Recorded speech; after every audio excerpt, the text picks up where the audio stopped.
Petit hommage, Philippe Gendroc.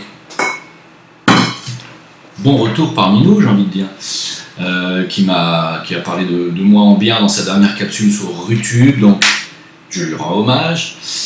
Comme quoi, vous voyez, hein, on peut toujours se tromper, on peut toujours faire des erreurs, il n'y a pas de problème. Ce qui compte, c'est de parler de choses positives et de se rendre compte. Hein, voilà. Si on se rend compte qu'on a fait une erreur et qu'on revient sur ses pas, il n'y a pas de problème. En tout cas, moi, je ne suis pas quelqu'un qui reste sur le passé au niveau de la rancune, hein, même si c'est un défaut chez moi, la rancune. Sicilien quand même, hein, c'est pas de ma faute. Hein. Mais le pardon quand même est extrêmement important. Je ne parle pas de Philippe, j'ai pas grand chose à pardonner à Philippe. Voilà, je sais que c'est quelqu'un qui fait un travail remarquable et qui n'a rien à dire sur son travail. Il faut absolument le relayer, c'est très important. Et puis il y en a qui ont envie de relayer mon travail, et puis il y en a qui ont envie de le descendre. En ce moment, je suis attaqué, j'en parlerai dans une prochaine vidéo. Peut-être, peut-être pas, parce que je suis divisé entre le besoin d'informer et ne pas faire de publicité aux forces de l'ombre.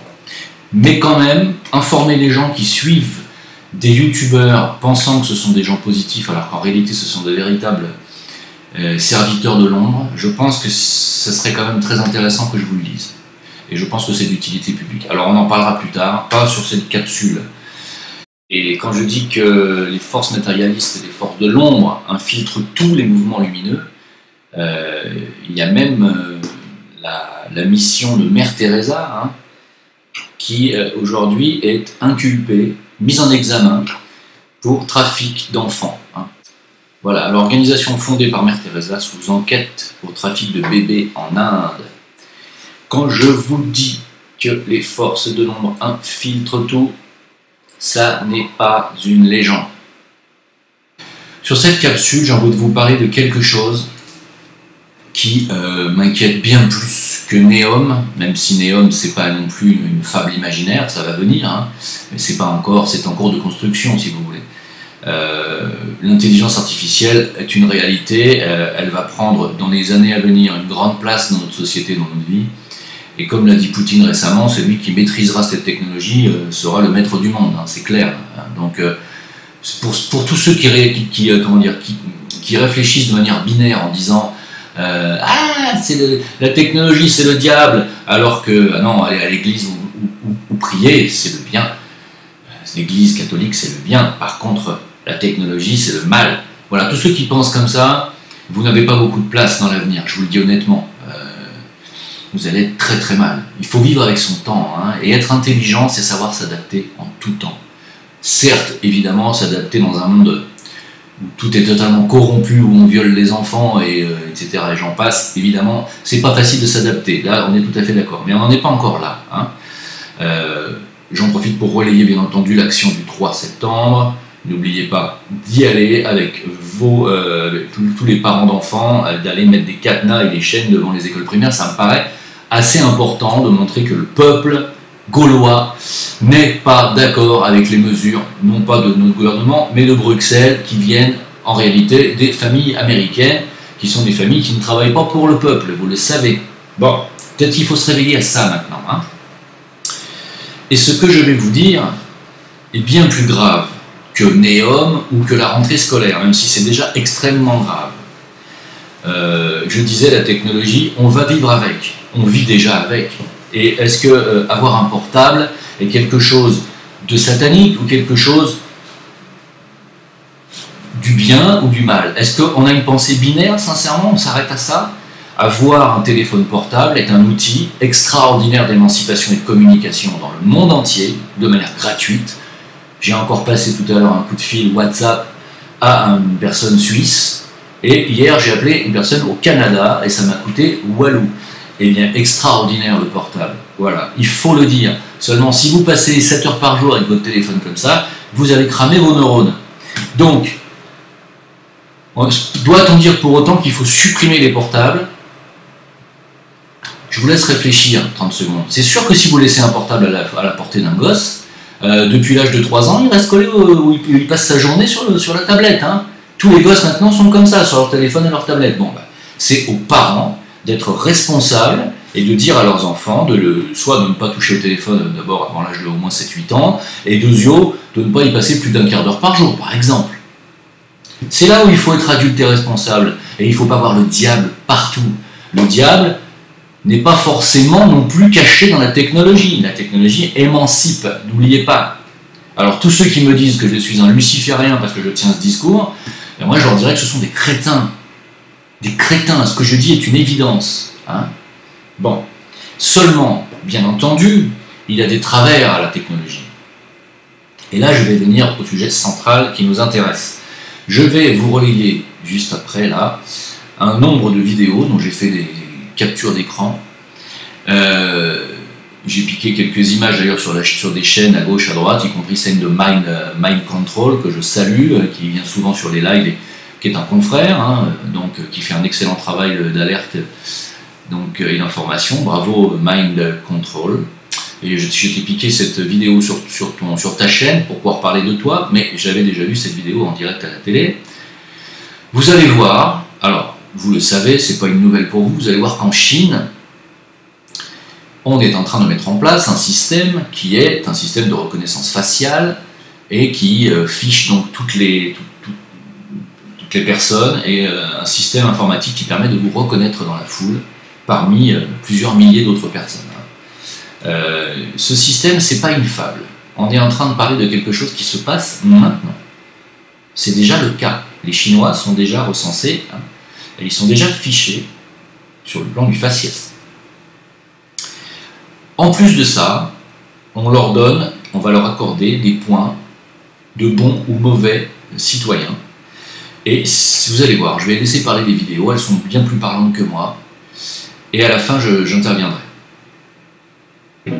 Le but des Chinois, pouvoir identifier n'importe qui dans la rue en moins de 3 secondes. Exactement, en utilisant des outils de reconnaissance faciale extrêmement sophistiqués. Et donc on peut imaginer ce scénario qui est aujourd'hui courant dans certaines villes, à Shenzhen par exemple, dans le sud du pays. Vous êtes au passage piéton, vous traversez, dommage, le petit bonhomme était rouge. Ah, alors une caméra vous filme, va vous identifier en moins de 3 secondes, va savoir que c'est Jean-Jacques Bourdin qui a traversé la rue au mauvais moment. Vous allez recevoir une amende évidemment, mais non seulement ça, mais en plus votre visage avec votre nom et votre identité va être diffusé en 4x3 sur des grands écrans publicitaires aux intersections, histoire de bien vous faire honte. Vous voyez, donc c'est une illustration parmi d'autres du système de surveillance généralisée que la Chine est en train de mettre en place. C'est-à-dire qu'ils ont un système, ils ont en gros les photos de 1 milliard, plus d'1 milliard de citoyens, et du couple ça avec les images qui sont récoltées par 176 millions de caméras de vidéosurveillance. Il va y en avoir le triple dans 2 ans. Donc vous imaginez déjà le nombre de caméras de vidéosurveillance, et on va pouvoir à partir de ça identifier n'importe qui, identifier un suspect dans une foule, parce qu'évidemment ils mettent en avant les raisons de sécurité, mais on voit bien les dérives que ça peut entraîner. Vous voulez un petit joueur à côté, je ne mettrai plus jamais les pieds en Chine. Non, mais attendez. Comment voulez-vous aller vivre dans un pays même sur Orwell? Bien sûr. N'aurais pas pu imaginer ça. Non, mais c'est vraiment Big Brother était un petit joueur à côté. De la rigolade. De la rigolade. On se sert même de la reconnaissance faciale pour contrôler la quantité de papier que chacun a le droit d'utiliser dans les toilettes publiques. Oui, c'est pour vous dire jusqu'où ça va. Dans certaines toilettes publiques, dans les parcs de Pékin, vous avez un système avec une caméra, et donc le distributeur de papier toilette va vous délivrer. Quand il vous reconnaît, donc il reconnaît que c'est Anthony Morel, il va vous donner ça, c'est-à-dire 60 cm de papier toilette. Je vous en ai tiré 60 cm exactement pour que vous voyez un petit peu ce à quoi vous avez droit. Donc c'est votre petit quota, et une fois que vous avez votre quota, eh bien c'est terminé. Et l'État chinois veut créer un système de notation de ses citoyens en fonction de leur comportement. Alors ça c'est assez dingue, c'est la dernière brique, mais alors c'est peut-être la plus folle, c'est une sorte, un peu comme si vous aviez un permis à un point, mais qui régit l'ensemble de votre vie. Donc chaque citoyen va se voir attribuer une note entre 350 et 950, et cette note elle va évoluer en fonction de tout un tas de critères. Alors ce que vous faites dans la vie réelle, par exemple si vous avez bien payé vos impôts à temps, là vous avez une meilleure note. Si vous avez eu une amende de stationnement, la note va baisser un petit peu. Et puis est-ce que vous faites sur internet, ce que vous publiez sur les réseaux sociaux, si vous avez des mauvaises fréquentations sur les réseaux sociaux, là votre note va baisser. et même ce que vous achetez. Par exemple, si vous achetez souvent des couches, bon, vous êtes un parent, donc plutôt responsable, donc votre note elle augmente. En revanche, si vous achetez plein de jeux vidéo, c'est que vous êtes un peu immature, vous êtes insouciant, donc votre note elle baisse. Et cette note, elle va avoir un impact sur plein de choses. C'est-à-dire que si vous avez une bonne note, vous allez avoir des prêts plus facilement, vous allez pouvoir louer une voiture sans caution. Et bien si vous avez une mauvaise note, vos enfants ne pourront pas s'inscrire dans la bonne école et vous raterez sûrement la promotion que vous deviez avoir au boulot. Ah, c'est effrayant ce que vous dites. Voilà, à l'horizon de 2020, c'est non mais c'est on n'est pas prêt de voir arriver des caméras, je vous le dis tout de suite. De vidéosurveillance, on va les dégommer. Absolument glaçant. Absolument glaçant. Hein. Et Monsieur Bourdin, si vous croyez que ça ne va pas arriver en France, vous mettez le doigt où vous voulez. Hein. Bien entendu que ça va arriver en France. Voilà. Et ce qu'ils oublient de dire dans cette vidéo, c'est que les gens auront automatiquement une puce sous la peau. Arrivé au bureau, un ordinateur vous reconnaît et votre nom s'inscrit sur l'écran du hall d'accueil. C'est de la science-fiction partout dans le monde, mais plus en Chine. La reconnaissance faciale, c'est devenu le quotidien des Chinois dans la rue, les banques, les aéroports, les hôtels et même les toilettes publiques. Futuriste, plutôt cool, mais dérangeant, la Chine affiche ses ambitions techno-autoritaires. Le pays compte déjà 170 millions de caméras de surveillance, 400 millions d'ici 2 ans, toutes déployées dans les lieux publics ou dans les zones considérées à risque par le gouvernement chinois, comme le Tibet ou le Xinjiang. La Chine a l'ambition d'identifier et de contrôler ses 1,4 milliard d'habitants avec l'aide de ses propres entreprises technologiques. Deux startups, Celstime et Megway, ont levé des centaines de millions de dollars et en vaudraient déjà plusieurs milliards. La police utilise FacePlus, le logiciel phare de Megway, pour traquer les criminels. Alibaba propose cette technologie dans son app qui permet de payer chez KFC. Et FacePlus permet également aux plateformes de vérifier l'identité des utilisateurs avant qu'ils ne postent sur les réseaux sociaux. Dans les salles de classe, alors ce sont les médias d'État chinois qui rapportent ces expérimentations menées dans la ville de Hangzhou, dans l'est du pays, où certains lycées, certaines classes commencent à installer des systèmes de reconnaissance faciale afin de traquer les cancres. Alors ce sont des caméras en fait, des caméras équipées de logiciels extrêmement sophistiqués qui vont analyser tout ce qui se passe pendant les cours, comme une sorte d'œil numérique à l'intérieur de la classe. Donc déjà, il n'y a plus besoin de faire l'appel, puisque ces caméras savent immédiatement qui est présent et qui est absent. Elles vont savoir aussi qui lève le doigt et qui ne participe jamais. Et puis surtout, elles vont analyser le niveau émotionnel des étudiants. C'est-à-dire que en analysant les traits du visage de chaque individu, on va être capable de savoir si l'étudiant est plutôt enjoué, plutôt énervé, plutôt anxieux, plutôt stressé.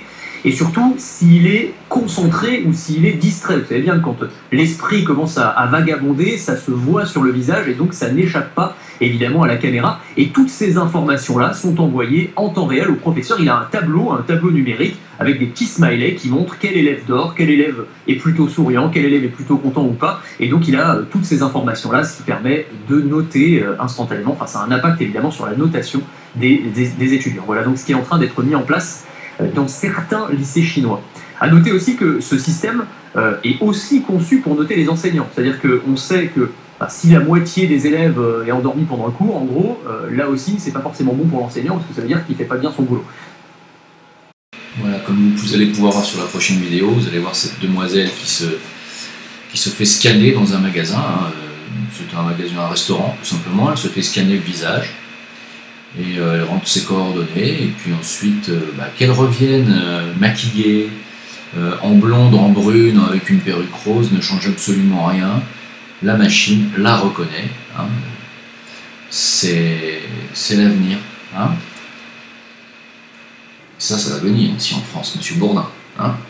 Faites pas ceux qui ne savent pas. Vous êtes dans les médias, vous ne connaissez pas les Bilderberg, vous ne connaissez pas le plan mondialiste de Attali. Vous avez jamais lu un bouquin d'Attali, Monsieur Bourdin? Vous nous prenez pour des abrutis ou quoi? Faites pas les innocents. Hein. Moi, ce qui m'intéresse plus, ce qui me fait peur, il faut le dire, hein, j'ai aussi des craintes. Hein. Il y a un phénomène qui se passe en Chine aussi, c'est qu'on enlève des gens. Alors, les citoyens, justement, qui sont comme moi, qui font un travail d'alerte et qui vont à contre-courant du système, eh bien, il y a des polices qui viennent les chercher dans la nuit, toujours, qui les enlèvent.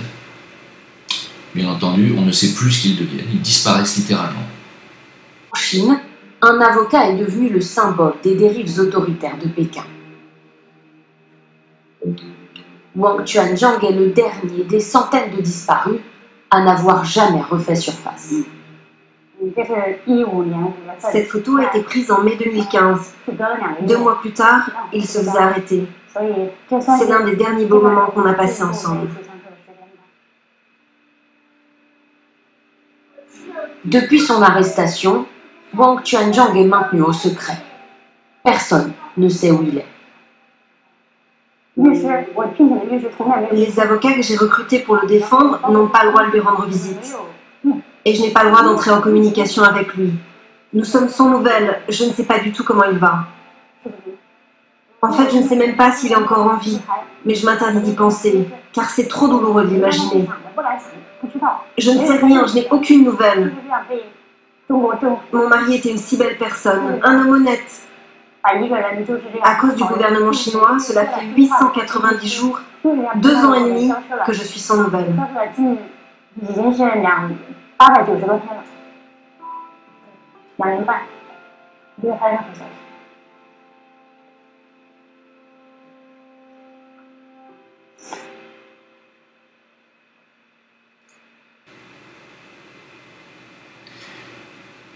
Et ça me fait beaucoup plus peur, encore plus que la puce RFID, vous voyez. Parce que ça va arriver aussi. Et là, je ne suis pas en train de déblatérer ou d'affabuler. Ce que je vous dis là, ça existe sur la planète Terre à l'heure où je vous parle. Voilà. Donc, comprenez bien que l'heure est bien plus grave que ce que vous imaginez. À tous les parents qui sont encore à se questionner si la vaccination, il faut le faire ou pas à vos gosses, s'il faut les emmener quand même à l'école ou pas, alors qu'à 4 ans, vous savez qu'ils vont se faire tripoter la braguette.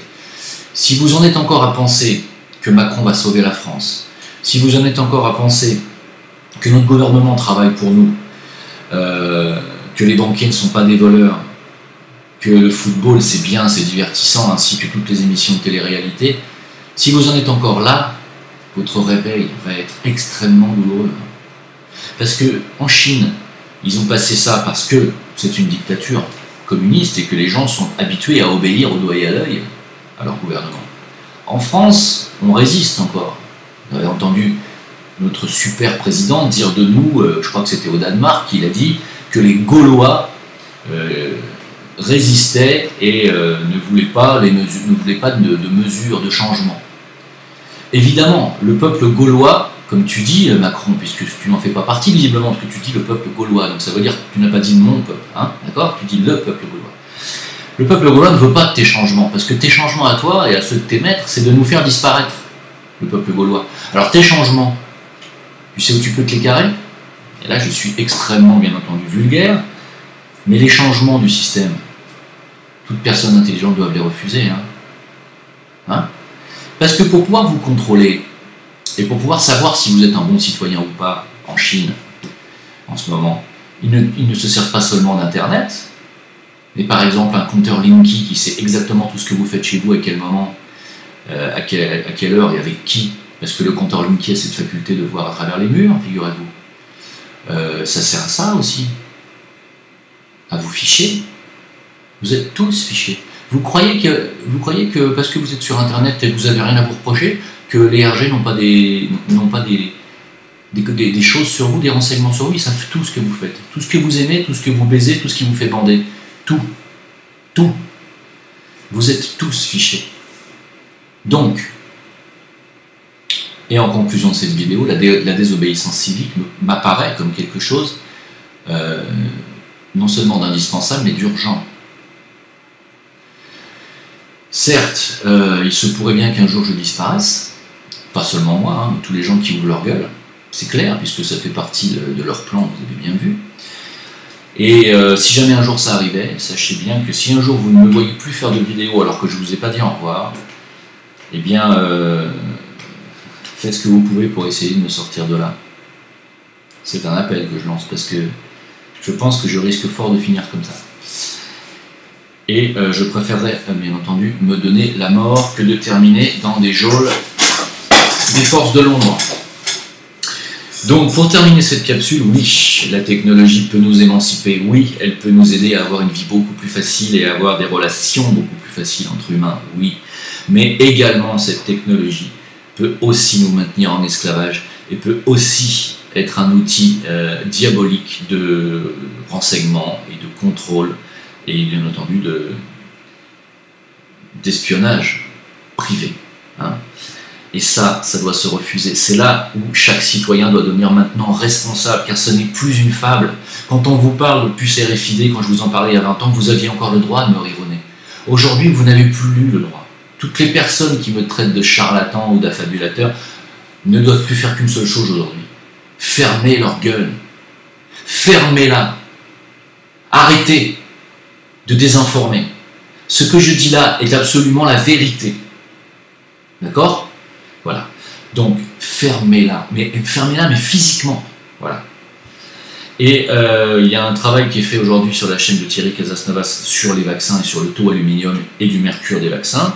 Il est en train de faire une vidéo et un travail là-dessus. Donc, j'attends ses conclusions. Je sais très bien qu'il va rejoindre les miennes ou celles de M. Jean Brock d'ailleurs, qui a fait un travail remarquable bien avant tout le monde. Et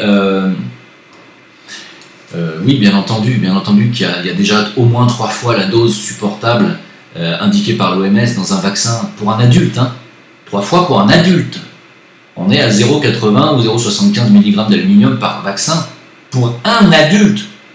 Ça fait 3 fois la dose supportable ou admissible sans créer de troubles neurotoxiques. Mais ce n'est pas le cas pour un bébé de moins de 2 mois. Hein. Un bébé de moins de 2 mois, c'est pas 3 fois. Hein. C'est 250 fois de trop d'aluminium. C'est plus pareil l'histoire. N'oubliez pas qu'entre un adulte et un bébé, il y a une énorme différence. C'est pas seulement la taille, c'est le volume sanguin et notamment le volume plasmique. Et que le taux d'aluminium devient toxique en fonction du volume plasmique que vous avez dans le sang. D'accord ? Je terminerai par cette information. Donc le volume plasmique chez un enfant de 2 mois, il est de quelques millilitres. Alors que sur un adulte, il est de quelques, peut-être de quelques litres, il y a peut-être 1,5 litre ou 2 litres de plasma, je ne sais pas exactement, j'ai plus les chiffres en tête. Mais entre 2 litres et quelques millilitres, c'est un petit peu pas, c'est pas la même chose. Donc quand vous mettez 0,75 mg dans un litre et demi, ça se dilue, ça fait 3 fois trop d'aluminium supportable pour un humain, adulte, mais sur un bébé, sur quelques millilitres, vous mettez le même dosage d'aluminium, vous avez compris que la toxicité augmente, mais drastiquement, c'est-à-dire on n'est pas à quelques dizaines, non, c'est plusieurs centaines de fois. Voilà. Donc, à vous de réfléchir. Moi, vous savez quoi, je vais jeter l'éponge sur tout ça, parce que j'ai déjà dit tout ce que j'avais à dire. Voilà. Donc, ou vous devenez adulte et responsable maintenant, et ce qui arrive en Chine va arriver. Ou vous vous y préparez, ou vous continuez à regarder le football à Nouna, à mettre vos gosses à l'école et à les vacciner, mais à un moment donné, il sera trop tard. Vous ferez partie de ce système en tant que bon citoyen bien obéissant, avec des gosses autistes impotents, qui aurait peut-être eu la capacité d'être un enfant cristal ou indigo et qui aurait peut-être pu sauver la planète, mais comme il est vacciné, qu'il est complètement brainwatché et hypnotisé avec un portable, avec une tablette et avec Hanouna, il risque pas de faire grand-chose dans sa vie, votre enfant. Hein, voilà. Je vous laisse réfléchir. Merci pour votre soutien. Jim Leveiller, VK ou Facebook pour l'instant. Et Discord lundi soir, où on parle de tout ça à partir de 21h heure française, en live, en direct. Tous ceux qui veulent parler sont les bienvenus. Et merci pour tous ceux qui envoient leur Tipeee. Soyez bénis. Mais vraiment. Hein ? Allez, bye bye, au revoir.